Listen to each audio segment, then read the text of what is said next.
It's Kevin Magpie 24/7, and Newcastle beat Leicester City at home in a 2-1 win and a Bruno Guimaraes masterclass. What a fucking game. Or what a day. I mean, the game as a concept, the whole game was probably a bit shit, but just a massive breath of fresh air where Newcastle are concerned, because that puts one 37 points now, 12 points away from the relegation zone, despite Burnley picking up a decent result against West Ham yesterday. I think that's us safe now. I say that in anyway. I think one more win to be safe, but other than that, it's kind of already there. But going into the game, I thought I would have been happy with a draw. In all honesty, I think Leicester are a really good team, and they did rest a couple of their key players off being in the Europa Conference League in midweek, and then they're in the semi final, and you see how they've been playing, and they've been all right. They've been a regular team in the top 10, even the top 6 for the last couple of years, but they've had what they'd call a bad season this season. Um, but honestly, we're dug in and we're fought. Obviously they scored pretty early on with a well worked corner. I thought the marking on it was pretty abysmal, but it was tucked in by Lookman, and they came over at the Gallagher corner like they always do. But Everton made that mistake because it didn't age well for them at all. The good thing about Newcastle is, I think now, is under Steve Bruce, we used to capitulate when we went one down. I think there was every time we went behind, we only came back to win once under Steve Bruce, and it's you look at that team under Eddie Howe now. It's got a lot of fight. It's got a lot of character. To quote Brendan Rodgers, it's got a lot of. It's just got a lot of it just got a lot of fight behind the manager and behind the team, and the fans got behind the players. We'll get back into it. Bruno Guimaraes. It went to VAR, which fuck knows why. To be honest, VAR actually did a really good job then. Thank fuck, because it had no reason to be ruled out. Schmeichel fumbled the ball and it went through him. Guimaraes takes the goal for his first goal at St James, but we'll go on to the second one a bit later. But 1-1 going into half time, and to be honest, no side I don't think deserved to be in the lead. I think the draw was a very fair reflection. Leicester had more of the ball, yes, but that's to be expected, to be honest. With the midfield, they've got like Tielemans and players like that. But we'll go into the second half, and to be honest, the second half was absolutely shocking. It had one good moment in the whole half, and that was the end. It was very scrappy, very. It needed that bit of bit of oomph to get what going, and come off the hour, come off the man.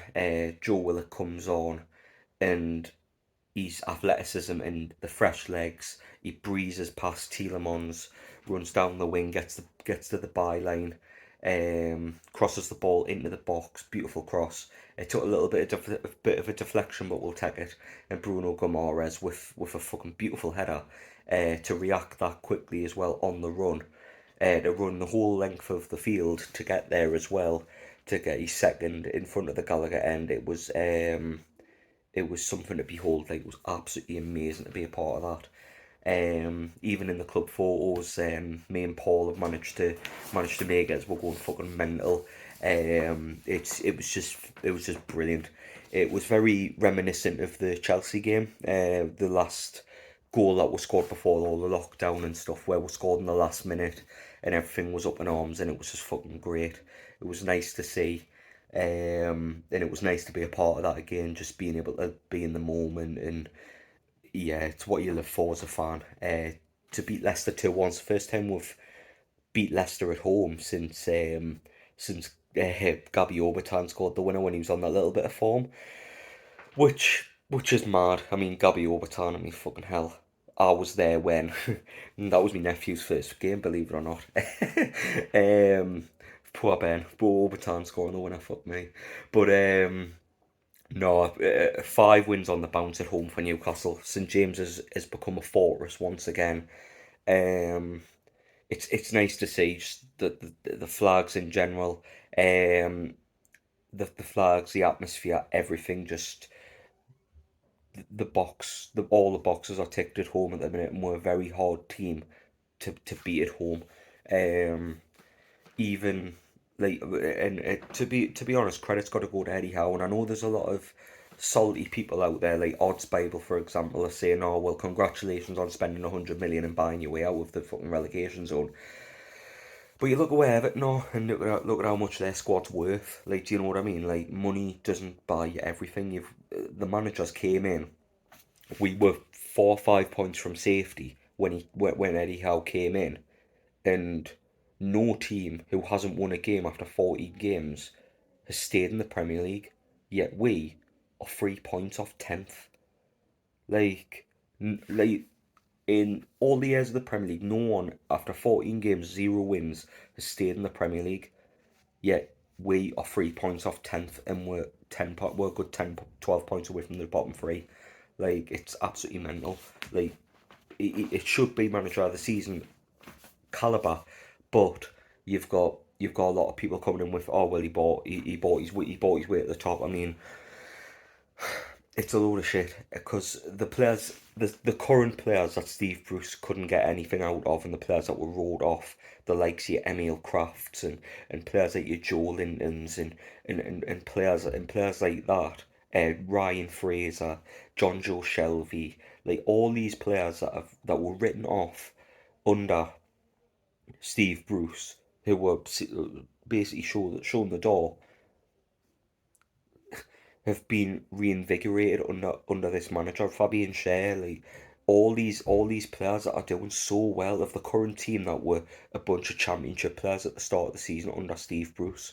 Like, he'll never get enough credit because of the money yet. Bruno Gamora started his second game yesterday. No, his third. He's second at home, and Trippier's been out for a minute. Obviously Wood's been up top, but he's been getting slated and anyway off the media for not scoring enough fucking goals. So which is it? Is it like we've bought players for the championship, or we're bought way out of trouble? Which is it? Like, sort your agenda out before you come up with. But it's another good win. We've got Palace on Wednesday. Very confident going into that. But I know what Newcastle are like they're good at fucking up when it's going well. So I'm not gonna get too optimistic, but yeah, it's just nice to have a good feel about the club, have a bit of hope about it, and there's something I want to mention as well. There was someone on the field taking the flag, so you best report that to War Flags immediately. I think it was Almiron. No, it was Almiron who took the flag and put the team photo and left it in the change room, all in good jest. But it was just a wicked day yesterday. Great result. Basically the last kick of the ball, head of the ball, and Newcastle win 5 on the bounce at home and 12 points away from the relegation zone.